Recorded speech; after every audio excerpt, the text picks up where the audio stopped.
السلام علیکم، welcome to our channel بیا اور مالا۔ کہانی سے پہلے if you are new on our channel and you haven't subscribed yet تو ہمارا چینل بیا اور مالا سبسکرائب کیجیے and do not forget to press the bell icon. لوگ اپنے نفس کی تسکین کے لیے بازار حسن جاتے ہیں، لیکن یہ کبھی نہیں سوچتے کہ یہاں دل لبھانے اور رقص و سرور کی محفلیں سجانے والی یہ لڑکیاں کہاں سے آتی ہیں۔ کوئی بتائے یا نہ بتائے، لیکن میں آپ کو بتاتی ہوں کہ میں اس بازار حسن میں کہاں سے آئی اور کس کی بیٹی تھی۔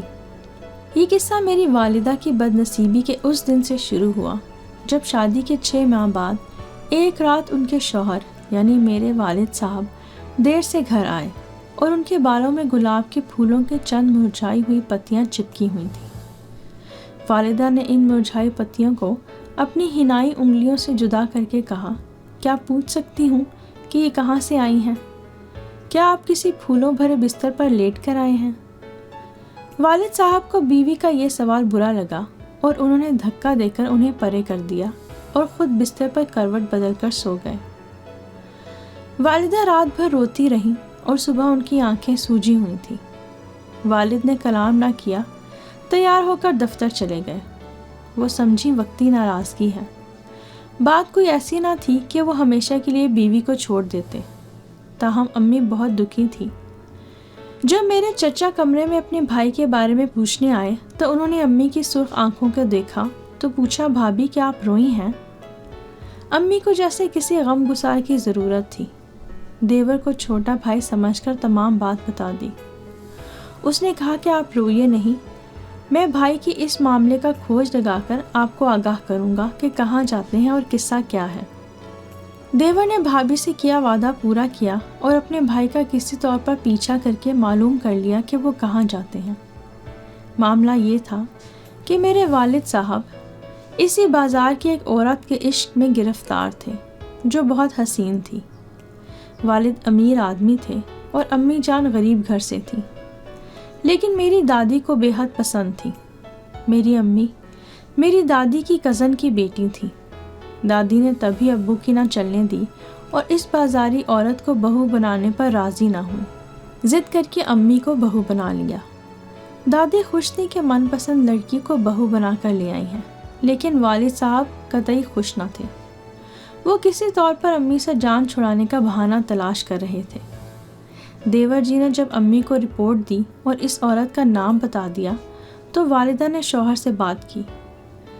انہوں نے پوچھا، کیا آپ کسی بازاری عورت نیلم کے عشق میں گرفتار ہیں؟ اگر ایسا ہے تو آپ کو مجھ سے شادی نہیں کرنی چاہیے تھی۔ اب میں امید سے ہوں اور امید کرتی ہوں کہ آپ اپنے قدموں کو اس گند خانے کی طرف لے جانے سے روک لیں گے۔ شریف زادی اور اس بازار کی عورت میں کوئی مقابلہ نہیں، بیوی ہی اب آپ کے پیار کی حقدار ہے۔ امی کی اس چھوٹی سی تقریر کو والد نے خاموشی سے سنا۔ امی نے بات ختم کی تو کہا، میں خود بھی تم سے شادی نہیں کرنا چاہتا تھا۔ اماں نے یہ ڈھول زبردستی میرے گلے میں ڈالا ہے۔ عہد کیا تھا کہ مجھ کو میری برائیوں کے ساتھ قبول کرو گی تو رکھوں گا، ورنہ طلاق دے کر نکال دوں گا۔ امی رونے لگی، کہنے لگی، آپ اس غلط جگہ جانا چھوڑ دیں، باقی آپ کی سب اچھائیاں برائیاں مجھے قبول ہیں۔ وہ بولے، میں تم کو تو چھوڑ سکتا ہوں، اس جگہ جانا نہیں چھوڑ سکتا، لیکن مجھے یہ بتاؤ کہ تم اس جگہ اور اس عورت کے بارے میں کیسے جانتی ہو؟ اس بازار کی معلومات اتنی تفصیل کے ساتھ تم جیسی شریف زادی کو کیسے حاصل ہوئی؟ والدہ خاموش ہو گئی، کہنے لگی کہ جس نے بھی مجھے یہ معلومات دی ہیں، میں نے اس سے وعدہ کیا ہے کہ میں اس کا نام نہیں بتاؤں گی۔ لب سی لیے کیونکہ دیور نے قسم دی تھی کہ بھابھی آپ کے شوہر کے بارے میں تمام معلومات حاصل کر کے دوں گا، لیکن خدارا میرا نام نہ لیجیے گا، ورنہ بھائی بڑے ظالم ہیں اور مجھے زندہ نہ چھوڑیں گے۔ دیور نے امی سے سچ کہا تھا۔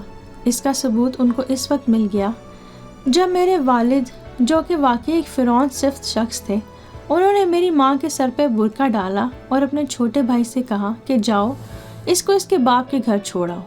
امی ہی نہیں، ان کی ساس اور دیور بھی یہ سمجھ رہے تھے کہ حفیظ اس وقت غصے میں ہے۔ چند روز بعد غصہ ٹھنڈا ہو جائے گا تو ہم جا کر عفت کو لے آئیں گے، لیکن ایسا نہ تھا۔ والد تو امی سے جان چھڑانے کا بہانہ ڈھونڈ رہے تھے۔ وہ امی کو لینے نہ گئے، گھر والوں کو بھی زبردستی روک دیا۔ بڑھاپے میں بیچارے نانا ابو پر تو جیسے قیامت ٹوٹ پڑی۔ وہ داماد کے پاس گئے اور سبب دریافت کیا تو انہوں نے سسر کو یہ کہہ کر دھتکار دیا کہ تمہاری بیٹی کا اس بازار سے کیا تعلق ہے جو اس کو اس بازار کی سب عورتوں کے نام سے بھی آگاہی ہے۔ بیچارے نانا ہکا بکا منہ تکتے رہ گئے اور والد نے امی کو طلاق دے دی اور کہا کہ اب وہ بھولے سے بھی میرے گھر پہ قدم نہ دھرے ورنہ بری طرح پیش آؤں گا۔ امی نے پھر بھی دیور کا نام نہ لیا کیونکہ وہ بیچارہ FSC کا طالب علم تھا اور میرے والد کے ٹکڑوں پر پل رہا تھا، اس کا مستقبل تباہ ہو جاتا۔ اس نے بھی نہ بتایا کہ میں نے بھابھی کو آپ کے کرتوتوں کے بارے میں معلومات فراہم کی تھی۔ میرا جنم نانا کے گھر ہوا، باپ نے میری شکل دیکھی اور نہ ہی میں نے ان کی۔ بعد میں جب دادی وفات پا گئیں تو انہوں نے اپنی من کی مراد پوری کی اور اپنی من چاہی عورت سے شادی کر لی۔ 2 سال میں اور امی نانا کے گھر رہے۔ اس کے بعد انہوں نے ایک شریف انسان سے والدہ کی دوسری شادی کروا دی۔ میرے سوتیلے والد غریب ضرور تھے لیکن بہت اچھے اخلاق کے مالک تھے، دیندار تھے اور حقوق العباد کو مانتے تھے۔ انہوں نے ہم ماں بیٹی کو دل سے قبول کیا اور میری پرورش ایک حقیقی باپ کی طرح کی۔ کبھی مجھے یہ احساس نہ ہونے دیا کہ میں ان کی اولاد نہیں ہوں۔ وہ مجھے اعلیٰ تعلیم دلوانا چاہتے تھے مگر غربت آڑے آ گئی اور میں صرف پرائمری تک تعلیم حاصل کر سکی۔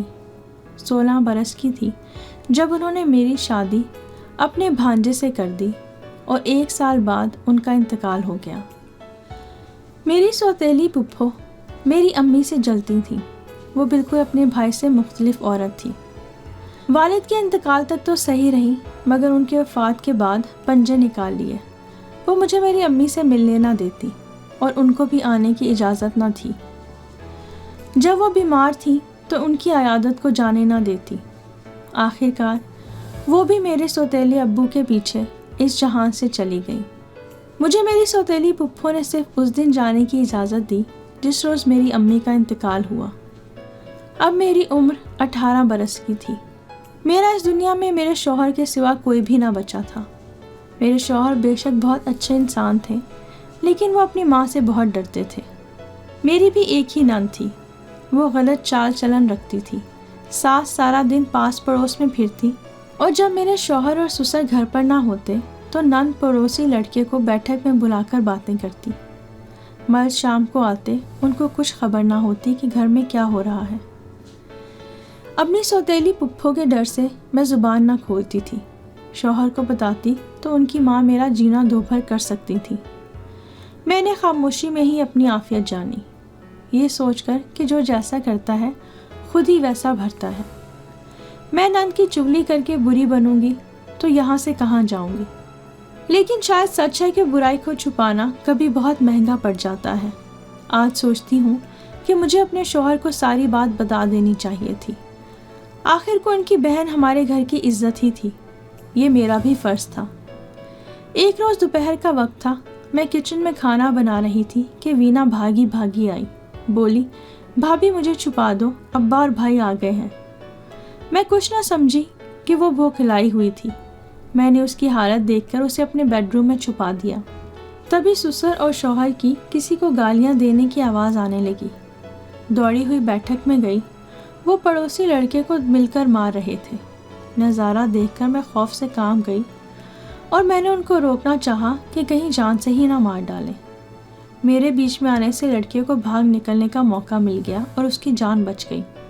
اب سارا غصہ سسر صاحب اور شوہر نے مجھ پر نکالا کہ وینا اگر بیٹھک میں لڑکے کے ساتھ تھی تو تم کہاں تھی؟ تم تو گھر میں ہی تھی اور اب وہ ہے کہاں؟ انہوں نے گھر میں اسے ڈھونڈا، کیسے بتاتی کہ وہ کمرے میں میری ہی الماری کے پیچھے چھپی ہوئی ہے۔ بالآخر انہوں نے اسے ڈھونڈ نکالا اور گھسیٹ کر باہر لائے۔ پوچھنے لگے کہ کس نے تمہیں یہاں چھپایا ہے۔ وہ بولی نہیں مگر ہاتھ سے میری جانب اشارہ کر دیا۔ وہ تو پہلے ہی غصے میں آپے سے باہر ہو رہے تھے۔ سارا الزام مجھ پر دھر دیا کہ میں اپنی نند کو اس لڑکے سے ملاتی ہوں۔ میں نے لاکھ کہا کہ ایسا نہیں ہے مگر وہ نہ مانے۔ میرے خاوند نے کہا کہ اگر تم میری بہن کے اس کھیل میں شریک نہیں ہو تو پہلے مجھے کیوں نہ بتایا کہ پڑوسی کا لڑکا گھر آتا ہے اور بیٹھک میں وینا سے ملتا ہے۔ تم نے اسے اپنی الماری کے پیچھے کیوں چھپایا؟ اصل میں تم ہماری عزت کی دشمن ہو۔ ابھی یہ قصہ چل ہی رہا تھا کہ ساس آ گئی۔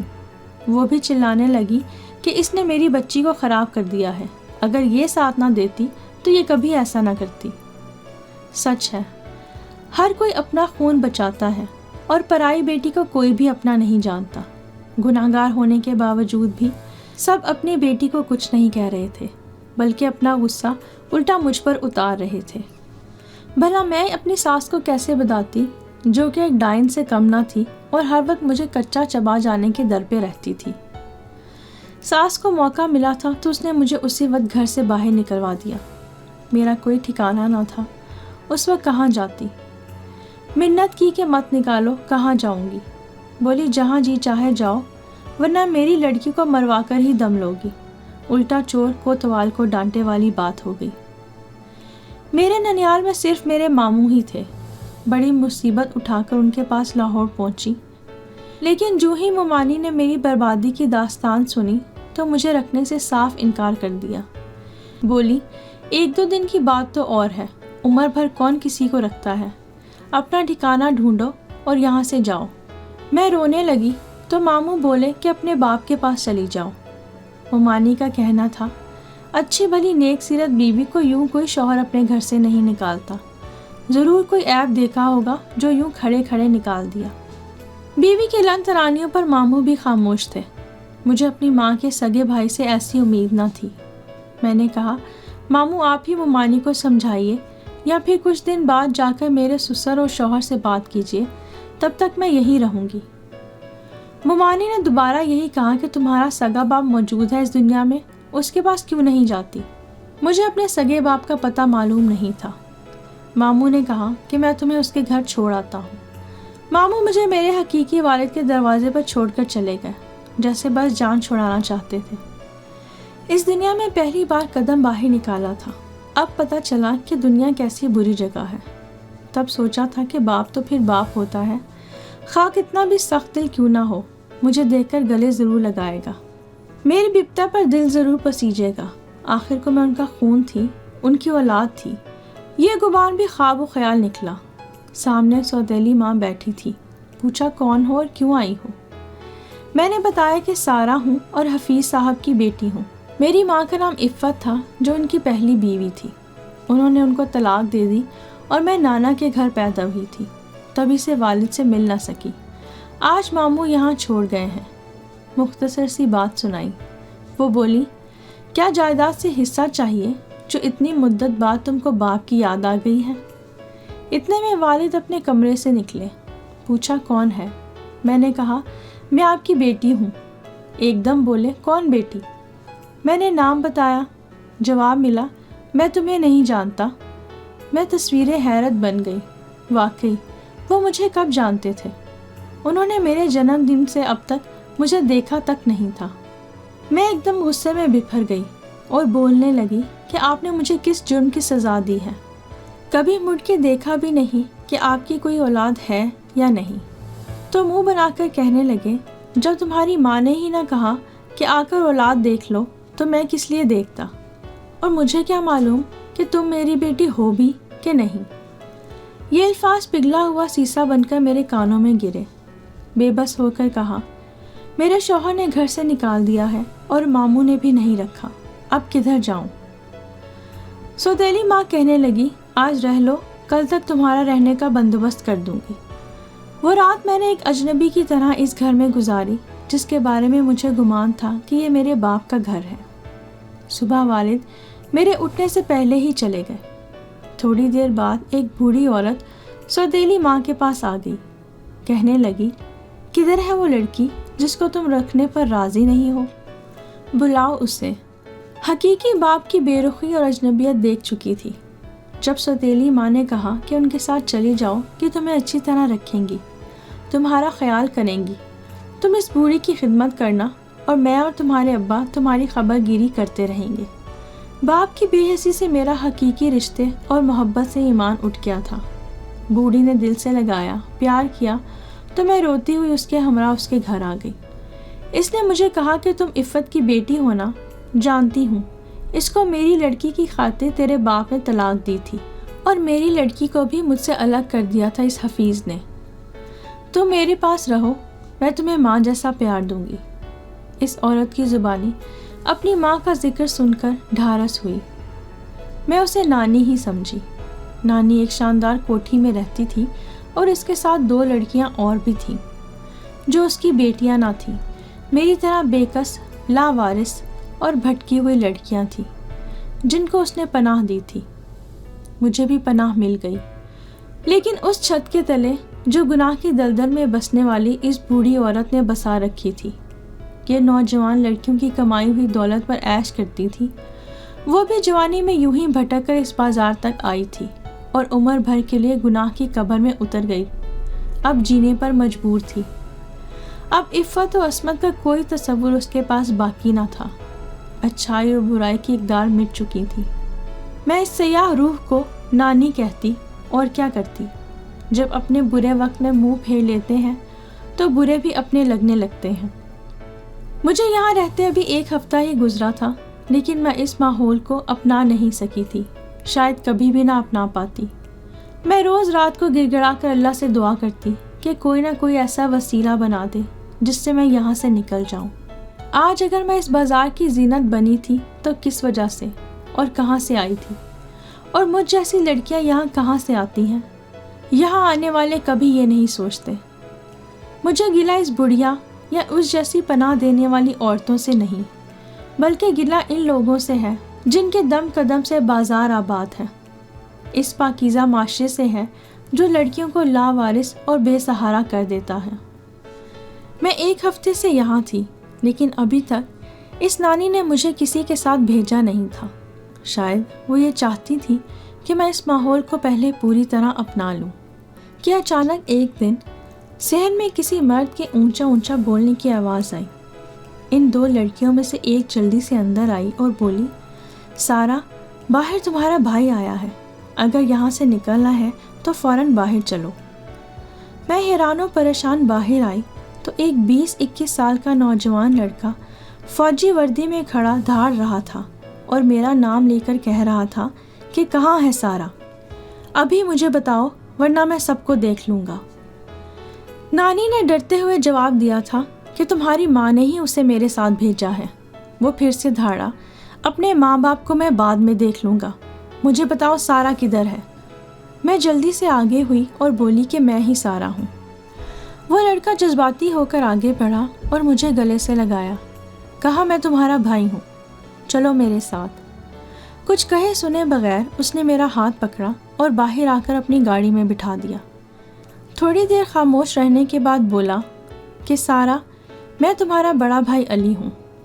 جب تم پیدا ہوئی تھی تو ہمارے ابو میری امی سے پہلے ہی شادی کر چکے تھے، یہ خفیہ نکاح تھا اور میں پیدا بھی ہو چکا تھا، اس لیے تم سے بڑا ہوں۔ میں جانتا ہوں کہ تم ابو کی دوسری بیوی سے ہو، لیکن تم میری بہن ہو۔ جب میں گھر پہنچا تو مجھے چوکیدار نے ساری بات بتائی۔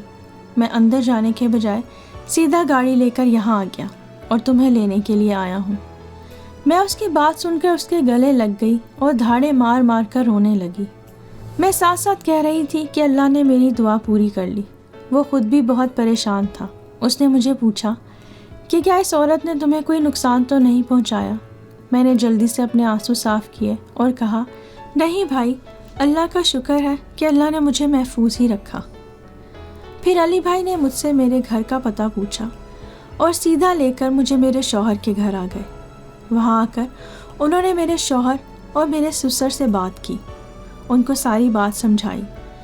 الٹا میرے شوہر نے مجھ سے معافی مانگی، کیونکہ جب ان کا غصہ ٹھنڈا ہوا تو انہیں یہ بات سمجھ میں آئی اور ہمسایوں سے پوچھ گچھ کرنے پر پتہ چلا کہ ان کی بہن میں ہی عیب تھا اور اس میں میرا کوئی قصور نہ تھا۔ میرے سسر کہنے لگے کہ ہم تمہارا پوچھنے تمہارے ماموں کے گھر گئے تھے، انہوں نے تمہارے باپ کا بھی پتہ دیا، ہم تمہارے پیچھے تمہارے باپ کے گھر بھی گئے تھے، لیکن انہوں نے بتایا کہ تم کہیں چلی گئی ہو۔ تو علی بھائی نے بتایا کہ یہ میرے ساتھ تھی اور اب میں اسے آپ کے گھر چھوڑنے آیا ہوں۔ آج سے میں ہی اس کا باپ اور میں ہی اس کا بھائی ہوں۔ اور کہنے لگے کہ آئندہ اگر میری بہن کو کوئی بھی تکلیف ہوئی تو میں اس سب کا حساب آپ لوگوں سے لوں گا۔ میرے سسرال والے میرے بھائی کو فوجی کی وردی میں دیکھ کے ڈر گئے۔ میرے شوہر تو پہلے ہی اچھے انسان تھے، انہوں نے اس بات کا شکر ادا کیا کہ بے گناہ بیوی واپس ان کو مل گئی۔ اس بات کو 6 سال گزر چکے ہیں۔ میری ایک بیٹی اور ایک بیٹا ہے۔ میں اپنے گھر میں خوش ہوں۔ علی بھائی اب بھی فوج میں ہی ہوتے ہیں۔ وہ جب بھی چھٹیوں میں آتے ہیں مجھ سے ملنے ضرور آتے ہیں۔ میرے باپ نے اس کے بعد بھی کبھی مجھے مڑ کر نہیں دیکھا، لیکن اب مجھے اس بات سے کوئی فرق نہیں پڑتا، کیونکہ اللہ نے مجھے علی بھائی کی صورت میں نہ صرف بھائی بلکہ ایک باپ بھی عطا کر دیا ہے۔ میں دن رات سوتے جاگتے اپنے بھائی کی حق میں ہر وقت دعا گو رہتی ہوں، اس کی سلامتی کی دعائیں مانگتی ہوں، اور کبھی کبھی سوچتی ہوں کہ کیسے ایک بے حس ماں اور ایک بے حس باپ کے پاس ایسا بیٹا پیدا ہوا۔ شاید یہ میری خوش نصیبی تھی، یا میرے نیک سوتیلے باپ کی دعائیں اور میری سگی ماں کی دعائیں تھیں جو عین وقت پر میرے کام آ گئی۔ میرے سسرال والے اب پہلے کی طرح مجھے تنگ نہیں کرتے، کیونکہ وہ بھی اچھی طرح جانتے ہیں کہ سارا کا بھائی فوج میں ہے۔